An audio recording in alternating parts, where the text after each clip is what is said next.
tugas kita mencari ayat lewat pengetahuan. Makanya rugi kalau cuma belajar pengetahuan untuk dunia. Belum tentu kepake. Jadi kalau hari itu lebih buruk dari sebelumnya, celaka. Makanya ulama mengatakan orang yang harinya lebih bagus dari sebelumnya, orang beruntung dia. Ya. Tapi orang yang sama, ya, yang sekarang dengan sebelumnya, itu orang rugi dia. Karena nggak manfaatkan waktu. Tapi kalau dia lebih buruk dari sebelumnya, celaka orang itu. Dikasih kesempatan, nggak diperbaiki. Nah, saya mau katakan begini. Silahkan cek. Dari bangun tidur sampai tidur lagi. Ya, dan pedoman itu munculnya di doa. Cuman kita nggak baca doa pakai fikih, rumusnya nggak dipakai. Kita cuma melafazkan dengan lisan. Kita sebagian. Coba cek. Ya, yuk, saya contohkan gini. Satu-satu aja ya. Bangun tidur baca apa? Alhamdulilladzi ahyana ba'da ma amatana wa ilaihi. Paham nggak itu? Oh, rumusnya fikih. Enggak. Nah, kalau kita baca digabungkan ini di Abu Daud ya, nomor hadis 1367, lalu nanti di Al-Bukhari nanti 181, itu gabungan. Jangankan dari bacaan, dari cara bangun diberi petunjuk.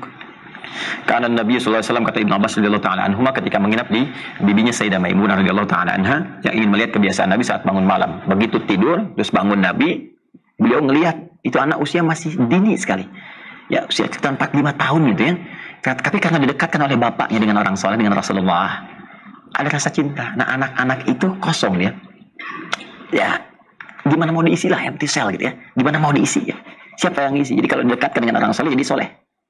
Kalau didekatkan dengan dunia apa dan sebagainya, itu yang memberikan pengaruh pada dia. Maka beliau dekatkan Abbas, dekatkan Abdullah anaknya dengan Nabi SAW. Maka semua kegiatan Nabi disukai, dicintai. Sampai-sampai pengen nginep di rumah bibi beliau Sayyidah Maimunah karena Nabi sedang di situ. Malamnya Nabi bangun, dijelaskan oleh beliau.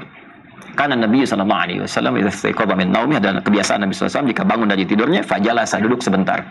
Jadi kalau bangun duduk dulu. Ya, langsung beraktivitas. Perhatikan nanti alurnya bahkan secara kesehatan ya. Fama sahabiyadihi min athari naumi. Kemudian beliau menghilangkan bekas ngantuknya dengan tangan yang diduga bersih. Awas, karena ada hadis lain nanti. Awas, hadisnya jangan dibenturkan ya. Kalau kalian bangun dari itu cuci tangan, karena kalian nggak tahu tangan itu kemana kita beraktivitasnya. Ya, nah ini cuci dulu. Nah ini diduga dengan yang paling bersih. Kira-kira seperti ini, misalkan dihilangkan. Sampai hilang ngantuknya dulu. Jadi bukan bangun langsung baca doa. Kalau Anda baru bangun langsung baca doa, nggak sadar bacanya. Alhamdulillah. Bangun jam 3 sih, tapi begitu begini udah jam 4:30 kan, sahur lewat. Jadi hilang dulu ngantuknya. Setelah itu apa? Faqara'a khawatimu surah Ali Imran, membacakan 10 ayat terakhir surah Ali Imran. 10 sampai 11 ayat dari inna fi khalqis samawati sampai ujungnya ya. Nah, kemudian setelah itu baru bacakan, ditafsirkan kemudian di Al-Bukhari. Faqala an Mu'adz bin Jabal wa Jundub bin Junadah radhiyallahu taala anhuma qala ya, beliau kedua menyampaikan berkata Nabi sallallahu alaihi wasallam setiap bangun dari tidurnya apa bacaannya? Alhamdulillahilladzi ahyana ba'da ma amatana wa ilaihi nusyur. Sekarang saya berikan satu penjelasan supaya kita mengerti apa maksud doa itu. Alhamdulillahilladzi ahyana. Saya memuji Allah, semua pujian hanya untuk Allah yang telah memberikan saya kehidupan. Ba'dama amatana. Ingat, bukan ba'da amatan, tapi ada ba'dama amatana. Setelah mewafatkan sementara, ya, dalam keadaan tidur. Kalau ba'da amatana, wafat sama sekali. Tapi ketika menggunakan masa akan memberi kesan, bisa bagi Allah mewafatkan saya saat tidur tadi. Tapi Allah berikan saya kesempatan lagi untuk hidup. Ya.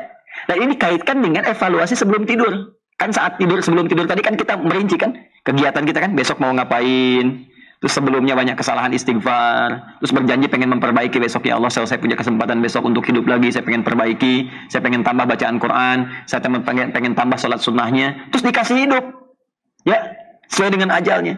Maka kita bersyukur, ya Allah terima kasih berikan saya kesempatan lagi hidup, walaupun kau bisa wafatkan aku tadi dalam tidur, aku bersyukur ya Allah. Wa ilaihin nusyur, ini intinya. Nah, dan aku berjanji, kata nasyara yansyur, nasyran wa nusyuran, itu artinya menyebar untuk kembali.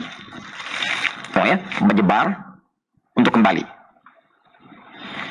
Fa idza qudiyatis salatu fantashiru, maka jika Jumat telah selesai ditunaikan silakan menyebar beraktivitas untuk balik lagi ke rumah masing-masing.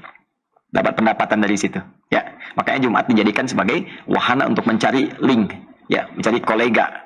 Dari situ kemudian diterapkan, diaplikasikan dalam kehidupan beraktivitas, balik ke rumah masing-masing. Itu nasyarat. Nah, kita dengan kesadaran penuh mengatakan, ya Allah, saya sadar Terus saya akan pulang.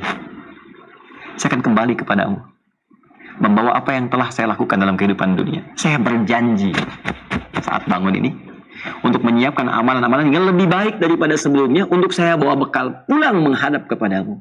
Saya akan menyebar ya Allah, beraktivitas.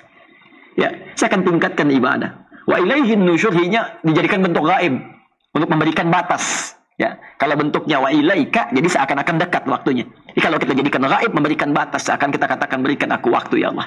Tempo untuk bisa memperbanyak amalan, memperbaiki yang sebelumnya, untuk bekal pulang kepadamu. Jadi ketika kita katakan alhamdulillah ahyana ba'da ma matana wa ilaihin nusyur, itu komitmen kita pada waktu itu bahwa kita akan mengisi sisa hidup yang diberikan Allah saat itu lebih baik daripada sebelumnya. Jadi kalau hari itu lebih buruk dari sebelumnya, celaka. Makanya ulama mengatakan orang yang harinya lebih bagus dari sebelumnya, orang beruntung dia. Ya, tapi orang yang sama, ya, yang sekarang dengan sebelumnya, itu orang rugi dia, karena nggak manfaatkan waktu. Tapi kalau dia lebih buruk dari sebelumnya, celaka orang itu, dikasih kesempatan nggak diperbaiki. Itu baru doa bangun tidur, belum yang lainnya. Makanya penting kita fikih. Nah, turunan muamalah ini, itu kan turun ke bawah, itu kan baru bangun tidur ya. Belum kalau beraktivitas pagi, ada yang belajar ke kampus, ada yang bekerja, ada yang macam-macam. Itu kan ada doanya juga. Nah, setiap kita mulai doa itu, terutama yang terkait dengan pelajaran, apa jadinya? Semuanya menggunakan kata fikih. Ya, saya ambil contoh misalnya. Nabi mendoakan Ibnu Abbas. Ibnu Abbas itu kan bukan hanya belajar agama, yang lain juga dipelajari. Doa nabinya dipegang oleh beliau kepalanya, dikatakan Allahumma faqih fiddin wa alimhu ta'wil. Nah, ini menjadi doa standar bagi setiap muslim saat masuk ke ruang belajar dimanapun, termasuk ilmu umum. Karena syariat muamalah kedua itu masuk ilmu umum. Dan dalam bingkai Islam, mau belajar matematika, fisika, biologi, geografi, dan sebagainya, tuh fikih. Silahkan masuk jurusan umum, belajar ke ITB, silahkan ke IPB, ke UI, ke UGM, silahkan. Ya, tapi praktekkan ini, belajar yang serius, jadi mahasiswa yang bagus, kan? Pahami setiap pelajarannya, kemudian jadikan itu untuk memperkuat keislamannya. Bukan sekedar cari dunia. Kalau cari dunia, yang belum beriman juga sudah bisa. Banyak orang belum beriman, insinyur banyak, dokter banyak. Terus iman Anda pengaruhnya apa pada kedokteran Anda? Iman Anda apa pengaruhnya pada ilmu yang Anda pelajari di fakultas-fakultas itu? Maka saya kasih pelajaran sedikit aja, sedikit saja. Saat saya di Tripoli, saya bimbing itu beberapa ahli minyak gitu. Saya sempat ngajar di Pertamina, di Medco, Akakus Oil, Slumbersi, gitu kan, Ali Burton. Itu awalnya sebelum belajar, saya datang, Ustaz, Masya Allah katanya, kalau Ustaz tahu ya di geologi, kita eksplorasi, itu batu-batu Ustaz. Semua ada kodenya. Ada kodenya. Ini begini, ini artinya begini, ini artinya kandungan mineral begini, kedalaman sekian jadi begini. Oh, saya senyum. Baru kita ngaji, saya keluarkanlah kurikulum geologi dalam Al-Quran. Inna fi khalqis samawati wal ardh, masuk Al-Baqarah 74 itu kan? Ya. Masih ingat kan Al-Baqarah 74? Tsumma qasat qulubuhum min ba'di dzalika fa hiya kal hijarati aw ashaddu qaswa wa inna minal hijarati lama yatafajjaru minul anhar. Saya turunkan, Pak. Itu udah ada di Quran. Ragam batu dalam Al-Quran diturunkan nih, yang ada kandungan airnya. Ini yang begini, bahkan ini Pak jatuh karena Allah. Jatuh karena Allah perintahkan, bahkan saking khusyuknya dia jatuh. Saya ingin tunjukkan siapa yang buat itu semua. Terus turunkan sampai pekan berikutnya berubah kalimatnya. Masya Allah Ustaz, begitu besar kekuasaan Allah Subhanahu wa Ta'ala. Yang bisa memberikan tanda pada setiap batu untuk menunjukkan kekuasaannya. Balik. Di dunia dapat, pendekatan ke Allah pun meningkat. Itu harusnya demikian. Astronomi boleh. Jangan cuma dipakai untuk menunjukkan gugus bintang ini dan sebagainya, ngatur bagaimana ritme bisa di alam semesta, tapi juga gunakan itu sebagai tanda untuk mendekatkan diri kepada Allah. Ya, minimal untuk tahu Ramadan kapan, ya. Kemudian juga untuk tahu Idul Fitri kapan, untuk tahu Idul Adha kapan. Makanya semua disebut dengan alam namanya. Coba alam langit, alam hewan. Pernah dengar itu? Alam tumbuhan. Alam itu apa? Alam itu artinya apa?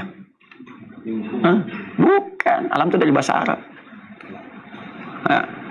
Kapan alam mulai muncul? Setelah Petifera. Bukan. Alam itu secara bahasa artinya tanda. Makanya diambil dari situ, ya, ke dalam bahasa Indonesia menjadi alamat. Alamat itu tanda yang mendekatkan pada tujuan. Di mana tempat Masjid Al-Ihsan alamatnya? Alamatnya di mana? Tahu, oh di situ jalan Jingga sekian, kan? Ketika tahu alamat lebih cepat sampai ke tujuan.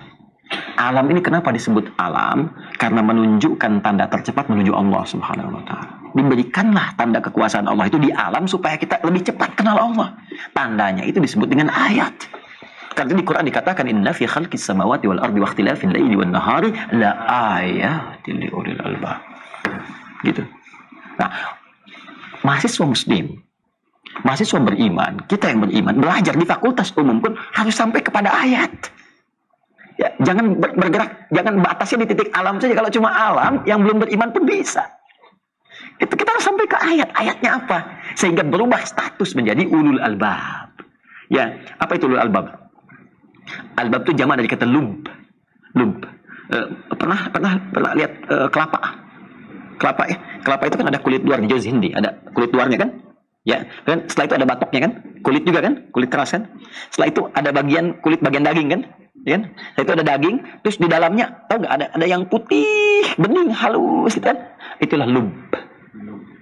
Jadi inti kelapa kedalamannya itu lub di dalam itu. Ada orang yang ilmunya bisa sampai memahami sampai ke kedalaman. Ada yang cuma nangkap di luar aja, kulit kelapa luar. Ada yang baru sampai ke batok. Jadi orang kalau mau lihat bintang ke atas, ya lihat ke atas tuh. Ada yang baru lihat bintang bagus ya sinarnya, itu kulit kelapa luar. Ya. Wah ini bisa jadi gugus penunjuk nih, arah kemana? Itu baru dalam, nah, mau masuk daging. Oh ini bisa dijadikan sebuah petunjuk untuk menentukan waktu. Itu baru daging yang dalam. Ketika kita katakan, Subhanaka ma khalaqta hadza batila, mustahil yang menciptakan ini kecuali Allah. Seperti Nabi Ibrahim menemukannya. Ya Nabi Ibrahim menemukannya. Itu barulah ulul albab.